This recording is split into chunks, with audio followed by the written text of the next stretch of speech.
Hey guys, so today I'm going to go over how I installed my short shifter on the G37. Just know that this install takes a little bit of time simply because you have to remove the whole center console. So pretty much everything from here to over here, you're going to have to take off. Let's get started. So starting off, we have to pop this center console off, or the center piece. So what happens is you just dig your fingers in here and you just lift up. Be careful because there's clips on this side as well. So once you lift that up, what actually happens is you lift this whole tray up.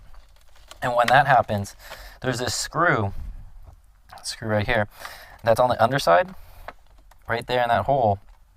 And in there, it screws this together. So I just took a screwdriver, Phillips screwdriver, unscrewed it, took it out, and then I put this nice and out of the way.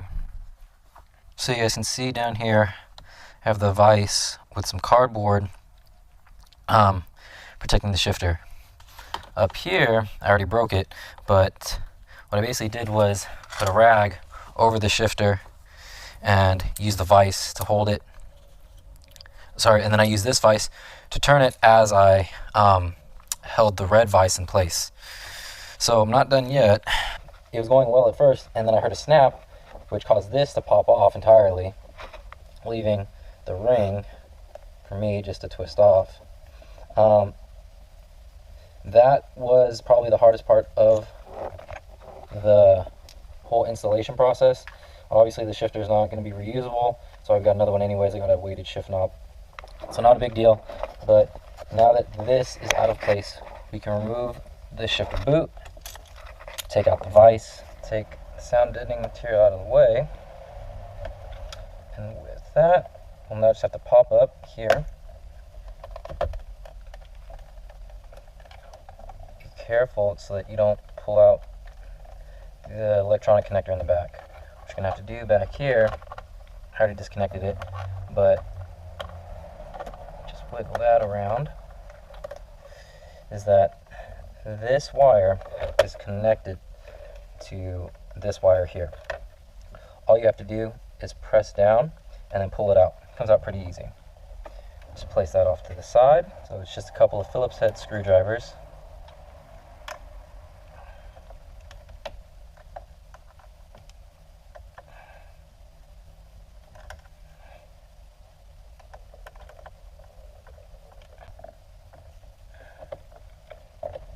And once we're done taking out the 4 screws, there and there, take a set of needle nose pliers, and there's this little insert down here that you have to pinch, and there we go, and push down because we're going to have to remove this whole console.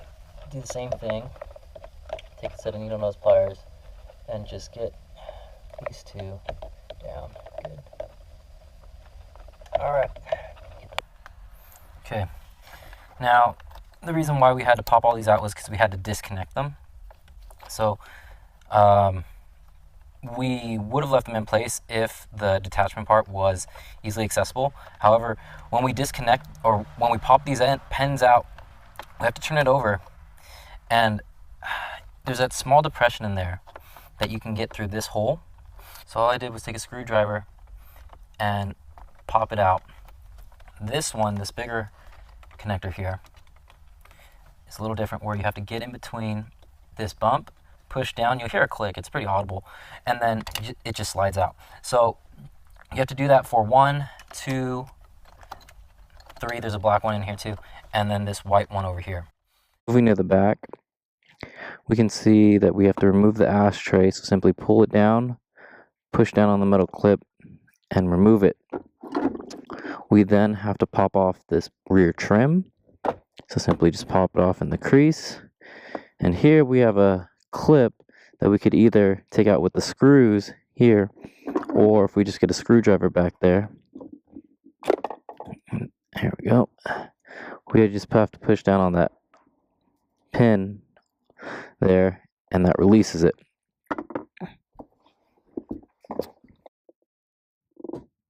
We then lift up the armrest, and we have to pop off another trim. It's just going to screwdriver in there and work it off. Easy as that. And then we have to get out these 4 screws. And now we can go ahead and remove the armrest.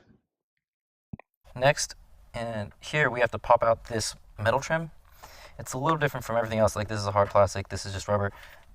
And all we have to do is just pop it out, just pull it. It comes right out. Slides right on out. And now we should be able to take this whole console off. Actually, let's get a few things out here. And just gently, if something's still attached, you'll know. Don't force anything, just do it really, really gentle. And, just course it out. She'll come out when she's ready. So if getting the shift boot off is the most forceful thing you have to do, then I would have to say getting out that center console is the most finesse thing that you're going to have to do. What I found what worked was I tilted it forward, kind of got it around my control engages over here, and then I lifted up the back end once I couldn't lift up the front end anymore, and it kind of raised up against the brake lever. And I just kept on raising it, and it was kind of rubbing up against it, but it was fine. I raised it up as much as I could, and then at one point when I got to the button, I just pressed the button and got it over.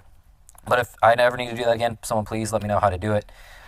So with that said, the next thing that we're going to have to do is get in here with these 10mm bolts, and we're going to take all 4 of them off. With those 4 removed, simply remove this bracket.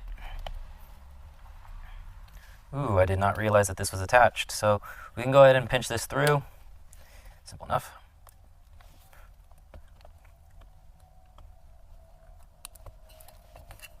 I'll take out that whole bracket. With that, we can take off our rubber boot around the shifter. Be very gentle, and that'll come right off. Another boot. Go ahead and remove that again very gently. Have to use a little bit of force, but just walk it up one side at a time. This reveals another set of 10mm bolts. Now let's go to the underside of the car and remove that 12mm bolt at the bottom. On the underside of the car, we're going to have to remove the dust boot. And that one just pops right off. And we're just going to push it over to the passenger side. So there's your 12mm bolt. As you can see, I already broke it. You're going to have to turn it counterclockwise in order to get it off. Now, with that bolt removed from the bottom, what happened is this pops up because we have a spring down here. And now with that, the uninstallation portion is complete, and we can move on into installing the new short shifter. So here we have everything that we're going to install after we remove all the old parts. I have a Torque Solution short shifter here, as well as the spacers they provided. They also included some bolts. I went ahead and got a universal weighted shift knob from Razo, a new nylon cup, as well as some white lithium grease. All this stuff I'll put in the description below. But with that said, let's get started. Okay, so here we have the Torque Solution short shifter and the stock shifter. There are a few differences. You can see it here. This is like a flat edge where this is more rounded. But the big difference here, the two of them, is one is we have like plastic bushings over here as opposed to metal ones over here. I just pulled them out just to show you how they look. And then two is the lower arm, as far as where the pivot point is, or the fulcrum point, is this point below the ball is lower, is actually longer on the Torque Solutions, as opposed to on the top where it's shorter than the stock. Now, I'm sure you guys have seen a few videos where they always say, oh, it just changes the fulcrum point, but what does that really mean? That basically means is that wherever the longer arm is, that's where less effort has to be placed on. Think about it like when you jack up your car, you swing down that long lever arm and your car only goes up a little bit. This is the exact same thing, except in reverse, because now we are lengthening the lower portion shortening the top portion. That's why when we have a short shifter, we have to increase our effort when we're actually shifting. A small complaint with this, but I don't know if you can see in between here, in between the actual bearing and the shifter itself, there's a small gap there. I would have liked to see the kit actually come with a washer. I put in another short shifter, and it had the same issue, but they at least supplied washers. Not necessarily a deal breaker, but something that I may fix in the future. Starting off, we're just going to lube up the inside of this cup with some grease. The reason why we use lithium-based grease is simply because, depending on the plastic or the type of material the plastic is, it can degrade with certain greases. Now, lithium, we don't have to worry about that, so lithium is pretty non-reactive with the plastics. I'm just gonna, there. All right, it's pretty easy. I just got it really tight, hand tight. It's pretty firm. I didn't want to hit it with a hammer or anything. And then I just finished off with a mallet. So back inside the car, we have our round spacer. We'll put that at the bottom, followed by our spring. And then the triangular spacer on top of that. Second to last, we have our shifter. Now we're going to lower this down, and we're going to have to rotate it. There is an orientation to it. You see that little notch on the nylon cup? You do have to get it into the notch in the seat when it sits down. And then we will put the lockout spacer on top of that. So once it's all properly aligned, it'll go down just like that. And we're going to use the new threads from the torque solution shifter. And that should be generally in the right orientation for us when we get down there. Underneath the car, we're going to take our 12mm bolt, and then after we align the shifter with the rod, we're going to stick it through. You have to make sure that you orientated the shift knob properly up top before you do this, because if you don't, your reverse lockout's not going to be in the right position. So once you have your 12mm bolt and the dust boot on at the bottom, you can go ahead and tighten up these screws. Now we can go ahead and put this boot in. Make sure this little cutout is towards the rear, and we are going to have a little bit of this shroud over top of the shifter, simply because it's a short shifter. So just be aware of that. Then we'll put this frame back on top. Go ahead and insert the clips.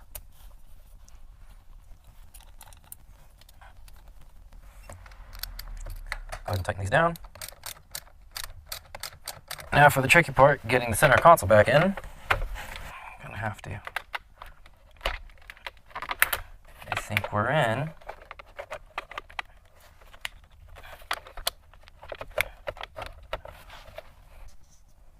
With that, we can go ahead and put this rubber trim back on around our brake lever. It'll just pop back in place easy. Easy enough. And we can't forget about these connectors over here, so let's go ahead and reconnect everything. So now we can go ahead and throw our sound deadening on there.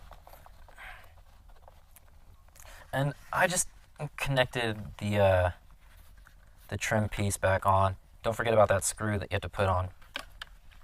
So we'll go ahead and put on this connector. We'll slide it all in.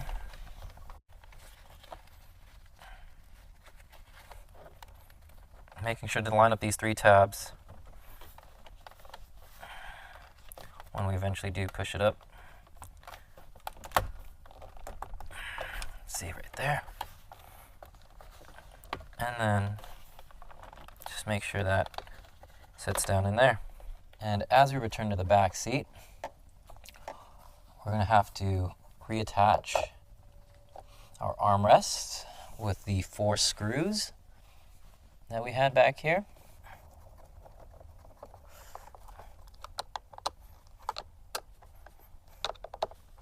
All right, so now that we have that in, I noticed that the silver screws go in the middle and the black screws go on the outside. That took a little bit to figure out. So now we're going to put this in, make sure that the 3 tabs here, so notice that there's 1, 2, 3, go towards the back of the car. You'll be able to see the grooves for them, no problem. It snaps right in. Give that a close. We're going to bring this in. There's some of that trim piece. The ashtray goes around. Remember, we're going to have to reconnect it. There we go. Maybe got to just move that floor mat just a little bit. And then we're going to take our ashtray. This is probably one of the easiest things to do in this install. Push down the lever, and we're good to go. Last but not least is our short shifter. So as I said before, I got the one from Razo. Now, they give you a few of these adapters, and they're plastic adapters. Sorry about that. There's a bug. And it just goes on, and it twists on. But before you do that, you have to insert it into the shift knob, and they give you a little screw with some Loctite on it. You drop that in, and you screw it in to hold it in place. They do give you instructions, like if you ever want to switch this out, you'll have to tap that screw and then pull it out. But you know, I'll probably just keep this with this car once I'm done. We'll take the shift knob, put it in, make sure it's straight before you start twisting it down, and then as soon as you have it where you want, you just give it a twist, and you go until you're comfortable with it.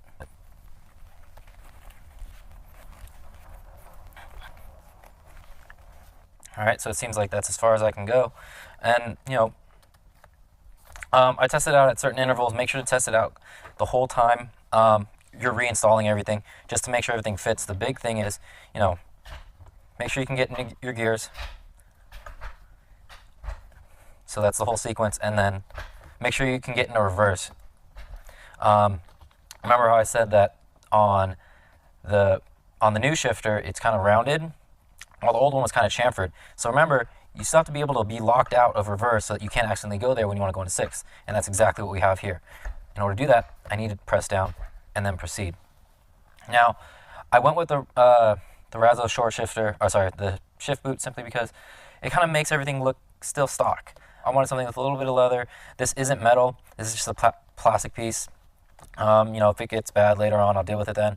But as of right now, it kind of looks like it's supposed to be there, all aside from the little branding here. Now, I hope this was helpful for you guys, and if there's anything else I can do for you, leave a comment below.